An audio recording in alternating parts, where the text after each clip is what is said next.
Magandang araw mga kapatid, mga kalingap. Isang mapagpalang araw po ng Sabado. Mainit na tanghali po sa ating lahat. Ayun po, no? Nalagyan na po siya ng railings. Praise the Lord. Ayan, maganda na po siya dyan. Pwede na tayo magkape-kape dyan sa taas. Kaso wala pa tayong pinolik dyan. Wala pang sahig po. Ayan, praise God, ang ganda na oh. Praise the Lord. Ayan, pag dito ka po sa taas, ito po siya.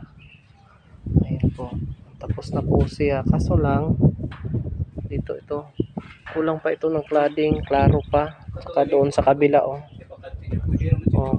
So dapat may cladding siya dyan para close. Tapos may cladding din siya para close dito para maganda. So dito sa taas wala pa siyang pinolik, pero di bali na. Saka na lang yan.